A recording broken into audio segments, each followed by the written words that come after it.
Bismillahirrahmanirrahim. Assalamualaikum warahmatullahi wabarakatuh. Alhamdulillahirabbil alamin. Wassalatu wassalamu ala asyrafil anbiya'i wal mursalin Sayyidina Muhammadin wa ala ali Sayyidina Muhammad, amma ba'du.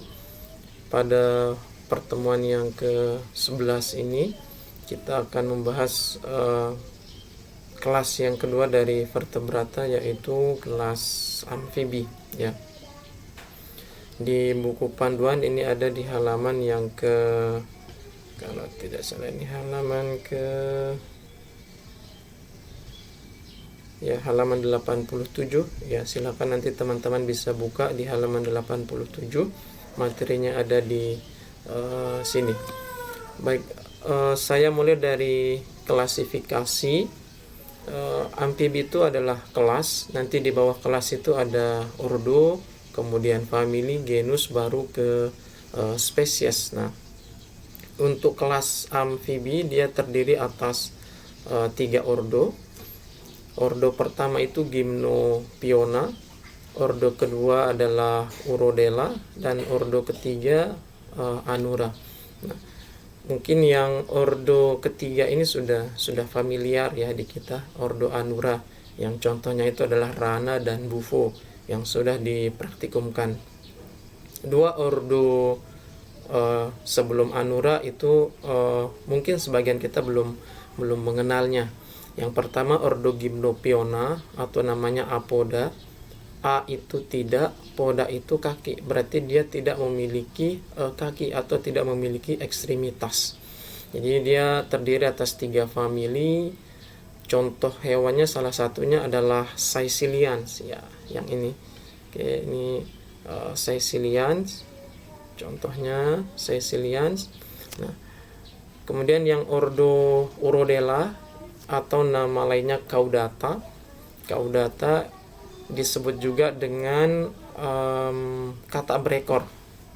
Mengapa kata berekor? Karena dia memiliki ekor dan memiliki ekstremitas ya. Salah satu contohnya itu adalah salamander. Nah, ordo yang ketiga ini ordo Anura atau Salientia, yang 2 contohnya itu adalah genus dari Rana dan Bufo. Yang Rana katak, Bufo itu yang kodok kalau istilah bahasa Indonesianya. Nah, kita akan bahas satu-satu ordo ini. Pertama ordo Gymnophiona. Oke, ordo Gymnophiona atau Apoda. Ya, gambar hewannya ya seperti ini, gambar skematiknya.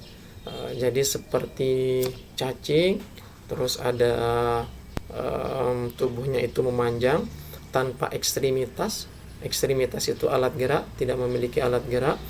Kemudian dia memiliki sisik kecil di bagian kulit, matanya kecil. Nah, pada sebagian besar spesies yang sudah dewasa, ini matanya mengalami reduksi atau mengalami rudimentari, penurunan fungsi, bahkan matanya itu sampai menghilang dan dia buta di spesies yang sudah dewasa. Oke. Mengapa buta? Ya karena dia habitatnya itu di dalam liang. Dia termasuk ke dalam hewan penggali ya. Contohnya yang Caecilian. Oke, ini yang keterangannya yang A. Ini Caecilians betina. Dia sedang melilitkan tubuh di dalam liang. Ini ada telurnya. Kemudian yang B, Caecilian kepala pink. Ya, karena memang kepalanya pink, dari Afrika Barat, atau Herpele multiplicata.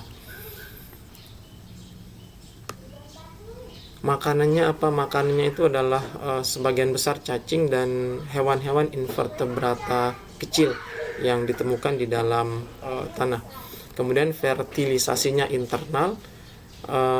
Telur biasanya ditaruh di tempat yang lembab ya, sebagaimana amfibi pada umumnya ditaruh di tempat yang lembab. Kemudian larvanya sebagian ada yang bersifat akuatik ya, dan dia termasuk hewan vivipar ya. Dia mendapatkan nutrisi dengan cara memakan dinding opidak ya. Ada vivipar, ovipar, dan vivipar. Atau vivipar ini hewan yang beranak ya, bahasa istilah Indonesianya ovipar itu yang bertelur, ovovivipar itu yang bertelur dan beranak ya. Tapi kadang istilah ini juga membingungkan. Vivipar itu beranak ya, maksudnya dia melahirkan. Kemudian yang bertelur artinya dia tidak melahirkan tapi telurnya yang yang keluar. Kemudian yang ovovivipar ini gimana? Bertelur dan beranak gimana maksudnya? Nah, perbedaan ketiga istilah itu sebenarnya terletak pada sumber nutrisi janinnya, sumber nutrisi embrionya selama perkembangan. Kalau vivipar dia mendapatkan nutrisi dari induknya ketika masih di dalam rahim. Ini kalau yang ini dari dinding induk. Kalau pada mamalia dia dapat nutrisinya dari plasenta itu. Nah, kalau yang ovovivipar sumber nutrisinya itu dari kuning telur, iok ya. Ya seperti ayam itu kan sumber nutrisinya dari kuning telur dan dia berkembangnya di luar tubuh induknya. Kalau yang vivipar karena dia mendapatkan nutrisi dari induk maka dia harus berkembang di dalam tubuh induk. Kalau yang ovovivipar, nah ini dia berkembangnya di dalam rahim induknya, tapi nutrisinya dari kuning telur. Oke, itu perbedaannya. Jadi dia berkembang di dalam induk, di dalam rahim induknya, tapi nutrisinya dari kuning telur, bukan dari induknya. Makanya gabungan ovovivipar. Oke, itu istilahnya. Nah, kemudian ordo yang selanjutnya adalah ordo Urodela atau amfibi berekor. Ini karena memang dia memiliki ekor kalau kita lihat dari morfologinya. Oke, salah satu contohnya itu adalah salamander. Nah, ini contoh hewannya yang salamander. Sebagian besar salamander memiliki alat ekstremitas, kebalikan dari Gymnophiona tadi. Kalau Gymnophiona itu apoda, tidak memiliki ekstremitas, tapi kalau yang salamander dia memiliki alat ekstremitas atau alat gerak ya. Bisa dilihat di sini ekstremitasnya ada anterior dan posteriornya. Nah, ukuran ekstremitasnya sama, anterior dan posterior. Oke. Namun pada salamander yang akuatik dan penggali, ekstremitas mengalami rudimenter. Rudimenter ini maksudnya mengalami penurunan fungsi, bahkan sampai menghilang. Ya. Bersifat karnivora, salamander bersifat karnivora. Kemudian larva dan dewasanya memangsa cacing, arthropoda kecil dan moluska kecil. Nah, seperti amfibi yang lain, salamander termasuk hewan ektotermi ya. Hewan ektotermi itu definisinya hewan-hewan yang tidak memiliki kemampuan untuk mengatur suhu tubuhnya dari dalam. Oke. Sedangkan hewan yang bisa mengatur suhu tubuhnya dari dalam itu namanya endotermi. Ya, contohnya mamalia, yaitu bisa mengatur suhu tubuhnya dari dalam. Artinya dia memiliki kemampuan untuk menimbulkan panas atau menurunkan suhu di dalam tubuhnya. Mamalia dan aves itu endotermi, tapi yang reptil ke bawah itu ektotermi. Sehingga kalau kita lihat perilaku reptil ya, contohnya kadal, dia kadang berjemur itu dalam rangka untuk menghangatkan tubuh.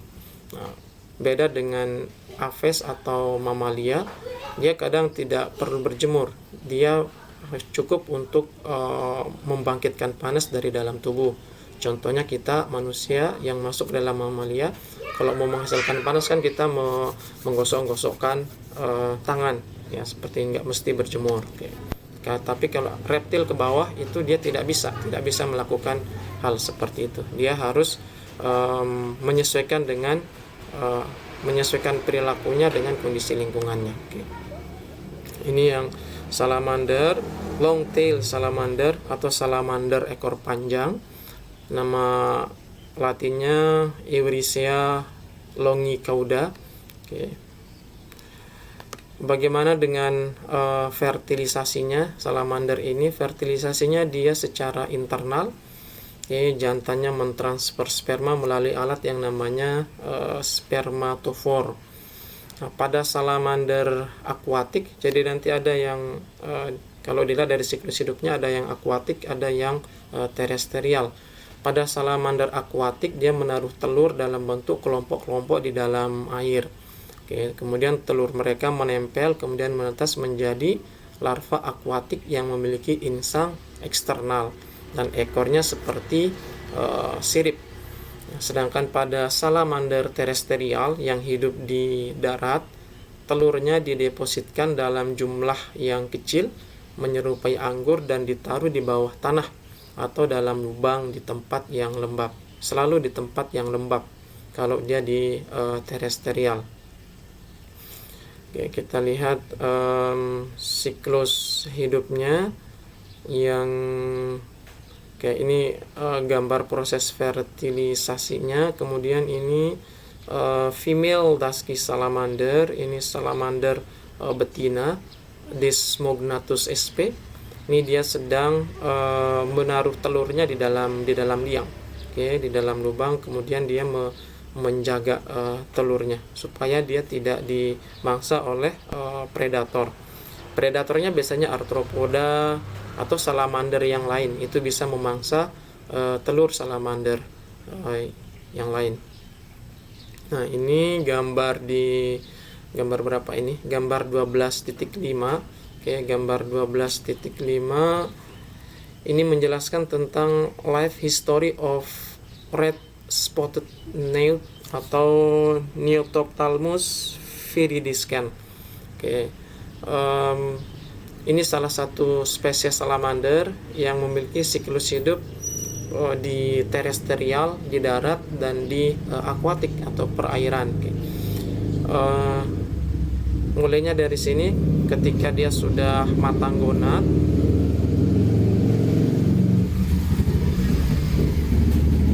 individunya sudah dewasa, kemudian melakukan perkawinan, fertilisasinya kemudian terjadi fertilisasi, kemudian telurnya dikeluarkan, kemudian telurnya ini menetas menjadi larva akuatik. Oke, larva akuatik yang memiliki ekstremitas ini menyerupai sirip. Nah, nanti larva akuatik ini bertransformasi atau berubah menjadi juvenil atau salamander muda. Salamander muda ini kemudian dia menuju ke terestrial dan hidup di terestrial selama 1 sampai 3 tahun dan warnanya merah ya. Merah, makanya salamander merah istilahnya. Dia hidup 1 sampai 3 tahun di terestrial. Kemudian nanti ketika sudah matang gonad, sel kelaminnya sudah matang, dia akan menuju ke akuatik kemudian untuk melakukan reproduksi. Jadi begitu seterusnya siklus hidupnya. Nah, seperti inilah life cycle dari salamander. Nah, kemudian dari kedua ordo ini, sebagian ordo, sebagian anggotanya ini masuk ke dalam daftar merah hewan-hewan yang dilindungi. Bahkan sebagiannya masuk ke dalam kategori yang sudah punah, yang tidak bisa dijumpai lagi. Oke. Bagaimana cara mengeceknya? Cara mengecek satu spesies hewan atau satu taksa hewan itu sudah punah atau tidak, itu bisa dicek di dua database yang sudah diakui oleh dunia internasional. Database yang pertama itu adalah IUCN, International Union Convention. Kemudian yang database yang kedua adalah di CITES, Convention of International Trade Endangered Species, yang sudah saya sebar linknya di grup WA. Saya bukakan Untuk yang IUCN ini nanti teman-teman bisa mengunjungi ini IUCN Red List DRG. Ini masuk ke sini, kemudian nanti di sini ada tombol search. Ini diklik saja. Misalnya kita mau mencari Caecilians. Tadi salah satu contoh Gymnophiona itu adalah Caecilian. Nah, kita lihat Caecilians ini dia apakah ada yang sudah punah atau bagaimana. Ditulis Caecilians, kemudian di search.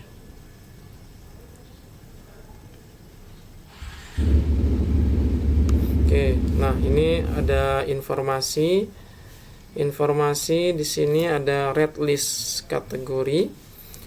Red list kategori ini diklik red list kategori. Nah, nanti di sini ada extinct, terus kemudian ada regional extinct, kemudian CR itu critically endangered.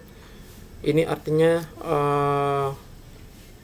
mengalami ancaman kepunahan yang sangat serius, critically endangered. Kemudian yang endangered ini hampir punah, derajat kepunahannya di bawah critical. Kemudian yang vulnerable ini sudah jarang ditemukan, hampir punah juga tapi masih di bawah endangered statusnya. Kemudian ada near threatened. Near threatened ini dia mendekati kepunahan. Kemudian yang ada LC or ELR ini least concern. Ini dia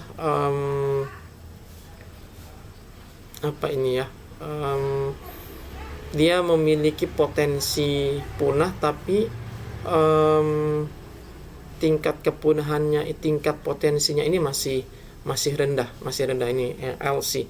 Kemudian DD ini data deficient, ini belum cukup data. Kemudian ada juga sampai DD. Nah, yang saya jelaskan tadi ini adalah kategori-kategori kepunahan di IUCN. Jadi ada extinct, kemudian extinctnya ada dua lagi, extinct in the wild, terus regionally extinct. Kalau extinct in the wild ini sudah punah di alam liar, di hampir di semua negara, extinct in the wild. Kemudian kalau regionally extinct ini punah di daerah-daerah tertentu. Oke, kemudian ada critically endangered. Ini sudah terancam punah, statusnya sudah kritis. Kemudian endangered ini sudah hampir punah. Vulnerable ini sudah jarang ditemukan. Near threatened mendekati kepunahan. LC ini tingkat kepunahannya di bawah near threatened sampai DD. Nah, nanti juga bisa di search di Wikipedia. Ini ada extinct, punah di alam, in the wild, kritis, sangat terancam punah. Oke, endangered ini terancam, rentan dan kepunahan karena sudah jarang posisinya. Oke, kemudian hampir terancam, near threatened, least concern, ini risiko rendah untuk kepunahan. Terus ada data deficient, datanya kurang dan tidak dievaluasi. Namun kalau salah satu spesies hewan ini sudah masuk ke dalam salah satu kategori yang ditetapkan oleh IUCN, itu artinya sudah harus dilindungi karena dia sudah memiliki potensi untuk punah. Nah, kemudian bagaimana dengan Caecilian yang kita klik tadi? Oke, ini extinct, ini tulisannya 0 dalam kurungnya, ini artinya tidak ada spesies Caecilian yang sudah punah, tidak ada.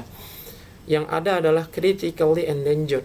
Ini mengalami hampir terancam punah dengan status yang sangat kritis. Kemudian endangered ini hampir punah, ini 10. Terus vulnerable yang rentan punah ini ada 4. Kemudian near threatened ini yang potensi punahnya di bawah vulnerable ada 3. Least concern ini resiko rendah ada 70 dan data defisiennya ada 95.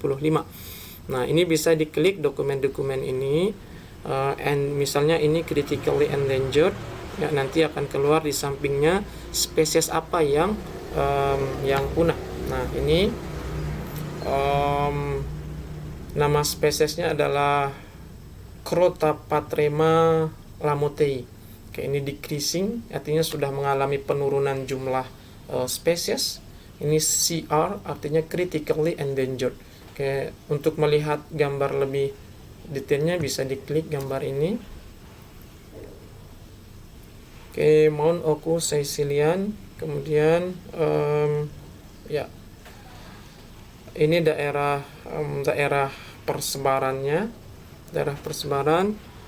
Kalau gambarnya, nah ini statusnya critically endangered. Oke, critically endangered. Kalau gambarnya conversion in, saya lihat gambarnya sebentar. Taksonominya juga bisa dilihat di sini. Oke, taksonomi. Kemudian informasi detail tentang hewan ini bisa di-download di bagian sini. IUCN SSG Amphibian Specialist Group, Crotapatrema lamotei. Ini kalau kita klik,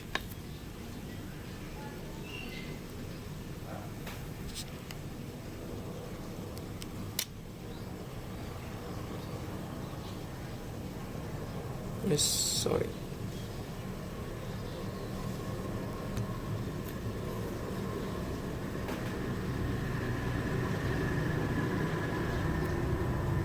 IUCN Red List. Oke, sebentar. Oh, ini isinya.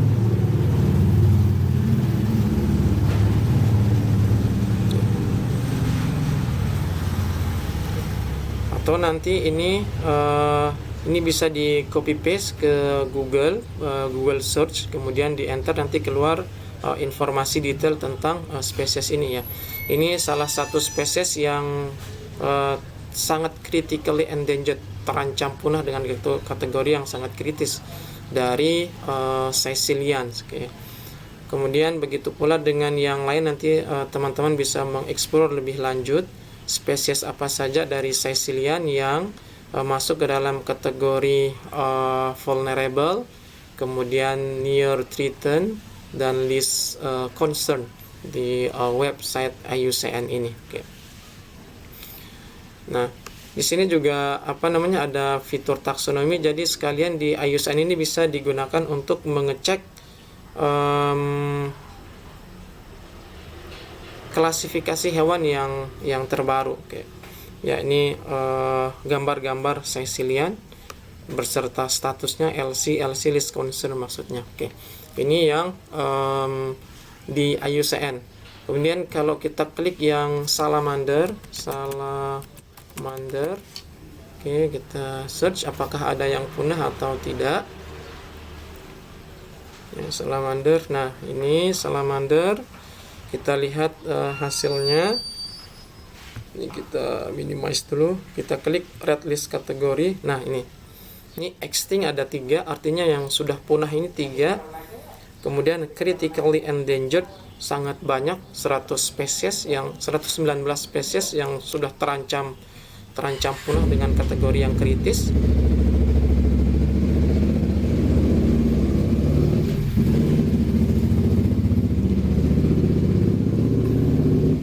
Kemudian ada endangered. Oke, endangered ini 161 terancam punah. Vulnerable yang memiliki resiko riskan, resiko berbahaya 118. Kemudian ada near threatened ada 61, lengkap ya. List concern 185.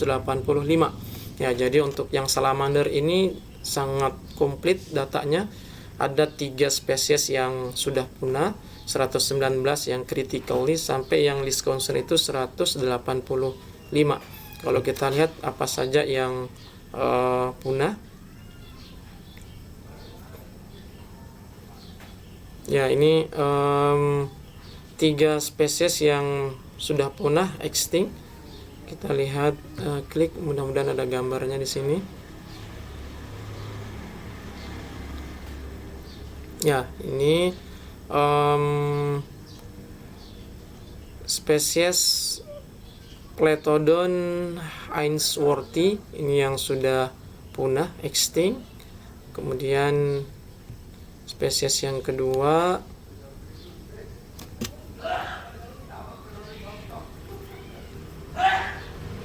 ada 3 spesies tadi yang mengalami kepunahan. Oke, di extinct, this kategori. Oh, belum diklik nih. Salamander.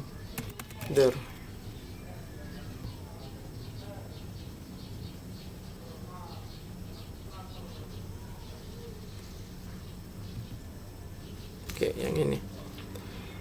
Jalva false brook salamander, Pseudoerysia expectata, kemudian ada Synops walterstorfi. Ini 3 spesies yang sudah punah. Nah, 2 ordo amfibi yang Gymnophiona dan Urodela ini persebarannya tidak ada di negara kita, Indonesia, ada di daerah yang lain. Nah, ini database yang ada di IUCN. Database yang kedua yang bisa digunakan untuk mengecek dia masuk kategori punah atau tidak di CITES. Oke, yang ini CITES, tulisannya CITES, ini alamat websitenya cites.org. Oke, CITES ini Convention International Trade Endangered Species. Jadi konvensi internasional dalam rangka melindungi hewan-hewan yang terancam punah dalam perdagangan internasional. Jadi dilarang diperdagangkan. Nah, kalau satu spesies hewan masuk ke dalam IUCN dan CITES itu artinya tidak boleh diperdagangkan, bahkan dirusak itu tidak boleh.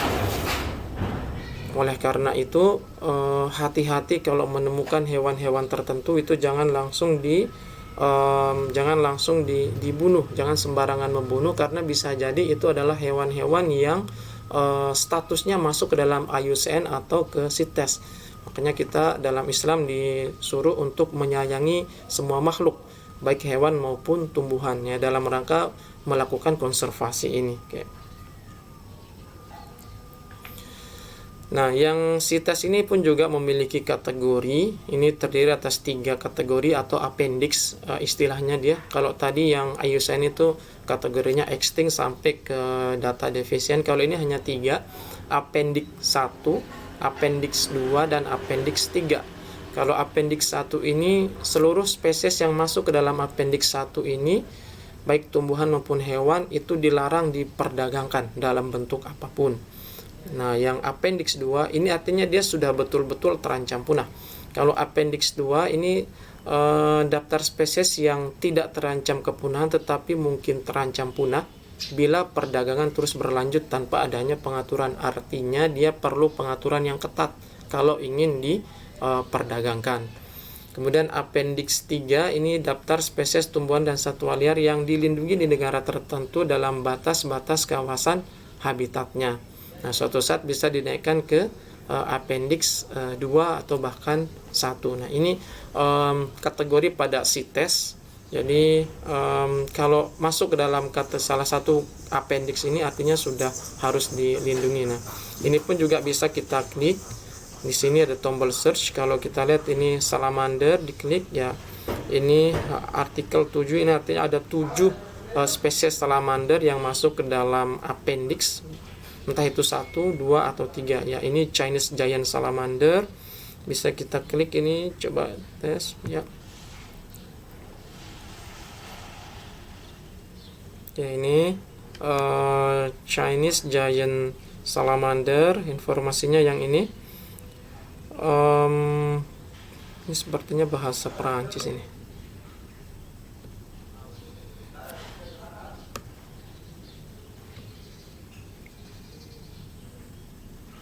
Oke, ini common name-nya Salamander giantiae. Nama scientific-nya Andreas davidanus. Nah, statusnya inscription status ini Annex C1. Sebentar, saya terjemahkan dulu nih. Eksistensi mungkin di sini ya, ke Inggris. Ini bahasa Perancis, ini belum diterjemahkan. Nah, baru nih ngerti kita. Nah, ini site test listing. Oke, ini statusnya di CITES appendix 1. Nah, tadi arti dari appendix 1 itu tidak boleh diperdagangkan secara internasional dalam bentuk apapun. Oke, ini geographical distribution ini di Cina. Nah, ini gambarnya salamander ya, gambarnya sangat unik karena memang hewan langka. Nah, di samping ini ada daftar Anura. Artinya ada ordo lain yang satu kelas dengan Chinese giant salamander yaitu Anura yang masuk dalam daftar CITES ini yang sudah kita bahas beberapa waktu yang lalu. Dying poison frog, ini katak beracun, ini masuk ke dalam daftar CITES. Nah, yang ini gambarnya Dendrobates tinctorius, dia masuk ke dalam appendix 2 ya. Appendix 2 ini tidak terancam punah tapi perlu pengaturan khusus untuk perdagangannya, pengaturan yang ketat, dan kalau bisa jangan diperjualbelikan ya. Oke, daerah persebarannya Brazil, Prancis, Guyana, dan Suriname. Oke, baik. Nah, nanti teman-teman bisa mengeksplor lebih lanjut hewan-hewan yang lain atau tumbuhan-tumbuhan yang lain di database IUCN dan CITES. Dengan demikian kita bisa mendapatkan informasi terbaru bagaimana status konservasi dari hewan. Nah, kalau kita sudah tahu status konservasinya, maka apa yang harus kita lakukan? Ya, kita konservasi dia. Konservasi itu senafas dengan ajaran Islam. Jadi kalau kita melakukan konservasi itu artinya secara tidak langsung kita sudah menjalankan syariat Islam, yaitu dalam rangka mencegah terjadinya kerusakan baik di darat maupun di laut. Nah, salah satu ini yang invertebrata. Salah satu hasil pendakian ke Gunung Rinjani beberapa waktu yang lalu, kami menemukan satu spesies kupu-kupu yang masuk ke dalam red listnya IUCN, daftar IUCN, yaitu kupu-kupu Troides helena namanya. Dia masuk ke dalam LC, list of concern. Artinya dia belum terancam punah secara kritis, namun dia mengalami atau bisa berpotensi untuk terancam punah jika tidak dilakukan konservasi. Nah, setelah mengetahui informasi itu, maka kita harus melakukan konservasi dengan serius di daerah tempat kita menemukannya. Dalam hal ini di jalur pendakian Gunung Rinjani, maka salah satu kegiatan yang harus kita lakukan itu adalah mengkonservasi kupu-kupu tersebut.